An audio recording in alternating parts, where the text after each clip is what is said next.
RG Kar medical কলেজের ঘটনায় আলোড়ন পড়েছে সব মহলেই। ঘটনার পর থেকেই সংশ্লিষ্ট সব খবরই তুলে ধরে দায়িত্ব পালন করে আসছেন সংবাদ মাধ্যমের প্রতিনিধিরা।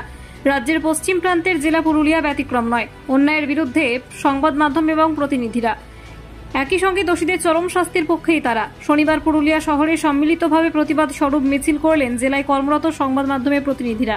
স্থানীয় ট্যাক্সি স্ট্যান্ড থেকে মিছিলের সূচনা হয়। একাংশ রাস্তা দিয়ে মিছিল গিয়ে সূচনাস্থলেই শেষ হয়। সেখানে বক্তব্য রাখেন কয়েকজন। আমরাও তো সমাজের একটা অংশ। যখন খবর করছি তখন বুকের ভেতর কান্না উঠে আসছে সেই ঘটনার বিভৎসতা চিন্তা করে। যখন খবর করছি মনে পড়ছে তার মায়ের মুখটা। তাই আর থাকতে না পেরে আমরা ঠিক 1 মাস হতে যাচ্ছে তখন পুরুলিয়ার সাংবাদিকেরা এক জায়গায় সমবেত হয়েছে এই ট্যাক্সি স্ট্যান্ডে আজকে বিচারের দাবিতে। Bureau report, Bengal view.